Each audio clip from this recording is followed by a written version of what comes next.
Hey guys. So I've been here for about 2 weeks, landed on the 14th of January. Everything was still pretty good at that time. I think about the 20th, we went into lockdown. And then from then onwards, I kind of just understood that I'm not going to make my flight back. Describe for us what it's like in the city. I mean, usually it would be bustling being Chinese New Year. Yeah, normally it's always bustling, doesn't matter Chinese New Year's or not, especially with me being living in the center of it. All the shops usually are open. People are out until, until 1 or 2 in the mornings. Now I can only ever see 1 or 2 cars at a time on a main road that's 5 lanes each way. And what about you personally? Where are you staying? Are you venturing out at all? And how are you keeping up your supplies? I've been staying with my grandparents on my aunties on my mom's side, on my dad's side. I've been mainly staying at home. All of us have been at home. I've only left the house 2 days ago to come to dad's place over here. And that was by car. And even for that 10-minute drive, we were stopped halfway for a fever check, and then also checked at the complex before being allowed in. As far as supplies are concerned, we have enough food for about half a month to 1 month because we've stocked up before Chinese New Year's. Just trying to ration and cook maybe simpler foods to keep some of the meat and keep it in the freezer and everything for later. Supermarkets are still open, but we're trying to avoid going out as much as we can. And what have you been told by the Australian government in terms of possible evacuation? Yeah, so I was in touch with the embassy, with the DFAT about 4 days ago to write down my name and my location. And I received the news this morning from my friends and family that there was in talks of an evacuation. So I follow up with them again today. They basically said that it should happen, and the elderlies, the pregnant, and the families with kids will be evacuated first. If there is no room for me in the bottom of the priority list because I'm considered as the least vulnerable amongst the 400-500, then they will try and get a second plane, but it's not certain. Like, just everything's in the air still at the moment. Nothing's concrete. And if you do make it onto a plane out, how do you feel about being sent to Christmas Island for 2 weeks? Yeah, so we've been talking about that. I've been talking about that with my family for the entire day today. Very much mixed feelings about it, more just because of the lack of transparency with the process that's going to happen to us once we arrive. What's going to happen to our freedom? What are we going to be allowed to do and not allowed to do? Are we going to have our phones taken away? Are we going to be able to contact people outside for those 14 days? None of us made apparent to us. So at the moment, we're very mixed up on whether I should try and make that flight or not.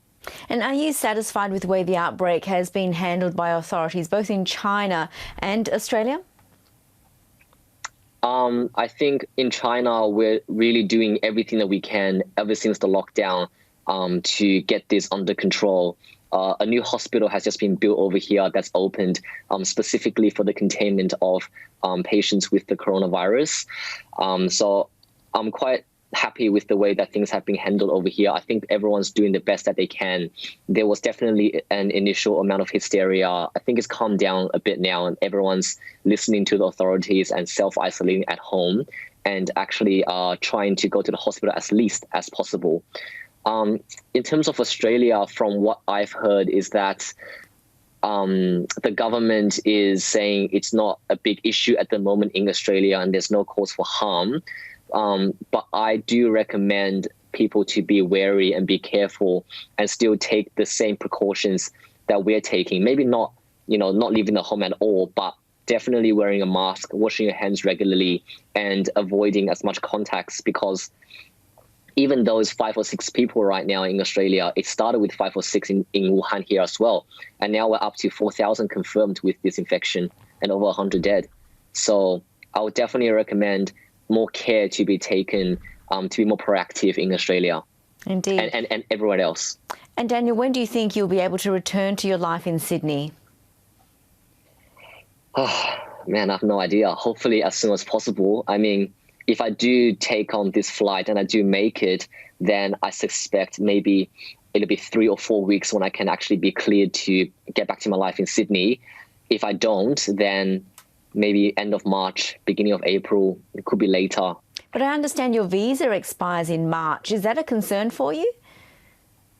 Yeah, it definitely is. My visa does expire at the end of March to the beginning of April. So I'll either have to see if I can extend it being over here, or if hopefully they lessen the restrictions and allow me out of the city within the next 2 months.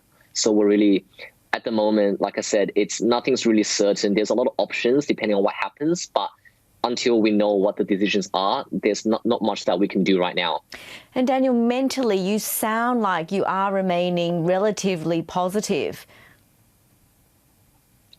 Yeah. Look, I think that's really all we can do in this situation as individuals over here, right? If I can't really do much to help other people, the most I can do is help myself and help my family, try and make light of the situation, see the silver lining in it, do what we can. We use this as a good opportunity to spend quality time together as a family. I was supposed to go and meet a couple of clients for work. So obviously that's cancelled. So I can spend more time with my grandparents since I only see them once a year anyway. I think in this time of crisis, not just with coronavirus, but everything, it's good to have some positivity being spread and to have some support for everyone. And what about friends that you've spoken to who also remain in lockdown in the city? How are they coping? Same way as me, really. We've kind of just, we video call here and there, seeing how everyone's family is and everything. Obviously, we can't see each other, and I ask them how they're going, what are they doing with their time. It's same as everyone else. We kind of just, we eat, we drink, we sleep. And then in our spare time, we get up to a lot of interesting activities to keep ourselves occupied. There are some people that's just playing ping pong or badminton at home. We've been playing mahjong at home as well, pretty much every single day, just to pass time by. Yeah, so I think it's a bit claustrophobic being clogged up, but it's nothing much we can do about it. So yeah. Well, Daniel, thank you for sharing your experience with us. We really appreciate it and hope a solution is found for you really soon. Daniel Ouyang, thank you. Thank you very much.